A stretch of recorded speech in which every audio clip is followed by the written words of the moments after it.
Now, in 1951, a girl was born into a working-class family in Hull and was called Christine.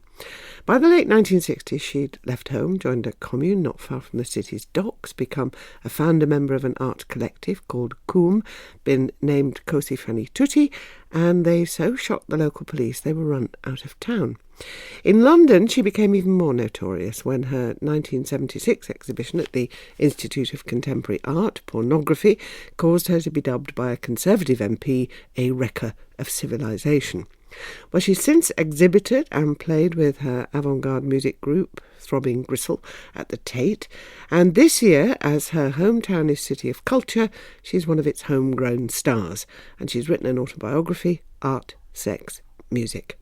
Well, we spoke earlier, and she explained why she describes the Hull of her youth as the most violent city in England. Literally, there were fights just about daily, and the gangs would fight one another, one council estate against the other. It being a fishing port, there was a lot of drunken brawling. They were like the fisher kids were really the trawlermen that came back, got drunk and then were fighting.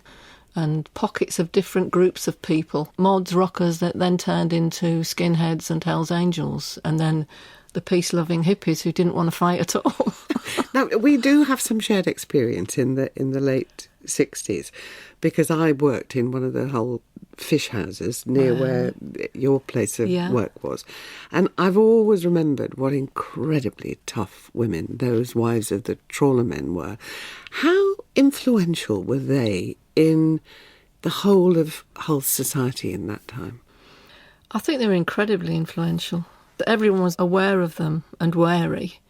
The guys were like the most visible and violent, if you like. Behind them was their backbone, the women that made sure everything happened the way it should for the family and for the men, because once they came home, everything had to be there.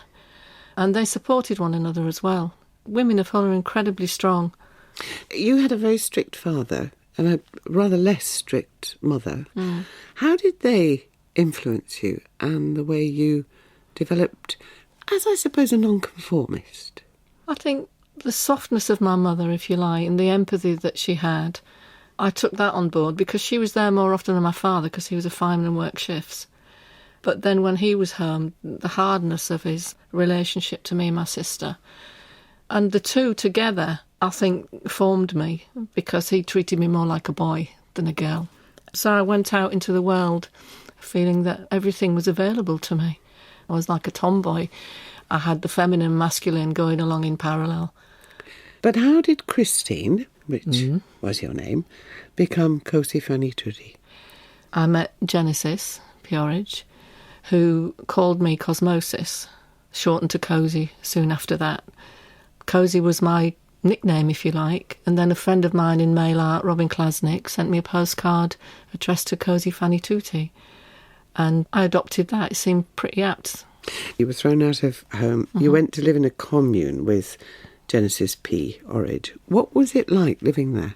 The first commune was the Ho-Ho Funhouse, looking over the pier, going over to Grimsby where the ferry was.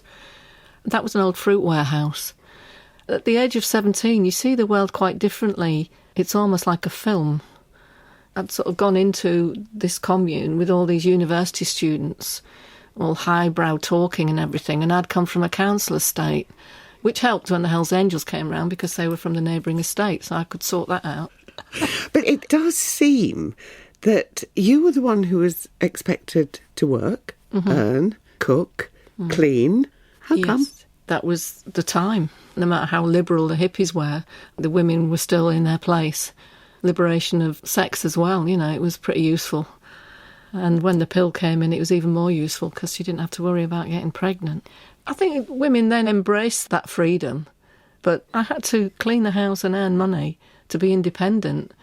So a side effect of me being independent, doing all those things, meant that other people just let me get on with it and they didn't have to do it. How do you pronounce it, cum? C-O-U-M? Yeah, or you can pronounce it coom. You can pronounce it either way. Some call it cum, but I like coom. It came about in 1969. What did you want to achieve with it? At the beginning, because it was quite theatrical and performative, that was good fun. I think what triggered the movement away was when I started doing mail art, connection with people around the world. getting into discussions with them on a personal and artistic level, exchanging artworks with them. And when I went in to do the sex magazine work. It was 1973 you moved to London. That's right, yeah. A squat. Why did you become involved in sex work and be known as Scarlet? I was known as Scarlet when I started doing striptease work. It was taking on a different persona to facilitate what I wanted to do. My persona in the magazine works were dictated by the editors rather than myself. I still went out as Cosey on my model card, but in the striptease I wanted to go out as a different name. And it suited the role I was playing, if you like, as well. To introduce a stripper called Cosey, it sort of gives the wrong impression. It's quite motherly, whereas Scarlet is a little bit more loaded, I think. Did it come from you, the stripping and the sex work? Well, ultimately, I decided to do it. We had a member called Greg, whose coom name was Foxtrot, and he was doing photography and film. We'd been doing the collages, mail art collages with sex magazine images, and he came through with a men-only sexy photo competition, and he said, why don't we do this? That's what started it, I think, really. It was interesting to me anyway. And how comfortable were you doing it, particularly the sex work? Well, it was a challenge at that time in my life. I was into challenging myself to try and explore my sexuality, explore what art would mean. We'd already taken it away from the art galleries and the museums, put it in the street, and the whole thing of art being life and me exploring who I was, trying to find myself, was my art. So when I went out to do the magazines and films, that was foremost in my mind, wanting to experience it as a true performer rather than them knowing I was an artist, because I would have been treated very differently. Maybe not got any work, to be honest. They were really uncomfortable moments. I get there and I suddenly think, why have I come here at 9:30 at night and I don't know these people? Do I ring the bell or do I just turn around and go back home? It's So risk. how did you protect yourself? I suppose the hull in me came out, didn't it? I knew you were going to say that. When I said the Hull women are really strong, I mean, you kind of put up this psychic, not a barrier, but a don't mess with me kind of body language and tone in your voice. You work your way around situations, used to it from being a very young girl. You're reading what's going on, the vibe in the room, and then you make sure that you're going to be okay. Now, in 1976, the prostitution show went on at the ICA in London. It was a retrospective of the coom activities. I mean, I'd literally just come back from doing a photo shoot in Greece for Men Only magazine. I'd worked through and got all the magazines and framed them up. It was like a goodbye to coom and a launching of Throbbing Gristle. What exactly was in the show at the ICA? Relics from art actions that we'd done. Soiled tampons, that's what the hysterical press reaction was about. There was a 5 or 6 foot long double-ended dildo. It was like a ritual piece with nails going round it in a spiral and feathers and dried blood.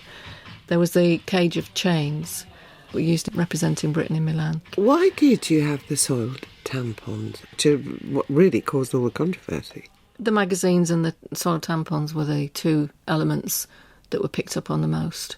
The soiled tampons were an art material. I couldn't have got closer to my inner self than my menstrual blood, and I had no problem with them at all.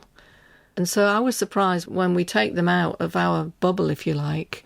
I was surprised by the reaction. They're not surprised because I'm thinking, well, of course, you know, you're not supposed to talk about that. It was a huge thing growing up about when do you start your period. I started my period really late. I thought it was never going to come, you know, so I was quite celebratory about that, and it was so much a part of me. And because I'd had a termination, there were all kinds of elements around the soiled tampons that meant a lot to me, as using it as source material for my actions, and Genesis used them as well. Now, Conservative MP Nicholas Fairbairn described you as a wrecker of civilization. How did you respond to the furore you'd created? It sounds weird to say that I was surprised. I was just a person out there doing what I did. I think it was because I was a woman. I mean, I have to say, I think it's because I was a woman and I infiltrated the underbelly of the male domain and presented it in a gallery for all to see, unashamedly. This was my investigation, people taking my image and my body and presenting it in a way that titillated men, but also gave me the chance to discover how that whole thing was put together. You mentioned the launch of Throbbing Gristle. What music did you want to make? I didn't think of it as music. I regarded it as sound. Going away from a prescribed way of perceiving music and making it. We took away the rule book. I couldn't write music, Chris couldn't write it, Jen couldn't write it. And it was a way of us expressing how we felt about the world and ourselves, our place in it, terrible things that had happened that people weren't discussing, with the reason for that being the old saying of you deny the past, you're condemned to repeat it. We were all products of people who had been in World War II. Our grandparents had been in World War I. The whole mechanism of how that had happened and the use of propaganda fascinated us. My father never spoke about it, and he was in the Navy and he saw a lot of terrible things. And then you have the right-wing fascists coming through. World War II was one of the subject matters we addressed. Your relationship with Genesis ended and continued with Chris, and he's the father of your son. Yeah. Did you settle to family life after all the extraordinary things that you'd done? Well, I was still doing them. People always paint me and Chris almost like nuclear family with a child living in the countryside. But my time in Prince Street and everything was very domestic. TG was very domestic. Jen would be watching Doctor Who and all religiously each week, cups of tea with so many sugars, all those kind of things. People are people, you know, they have to do mundane things in between whatever else is going on. Moving to Norfolk, we needed that. It was a plan, in actual fact, for Throbbing Gristle to move to somewhere in the country. But communal life didn't work. What did work in the end?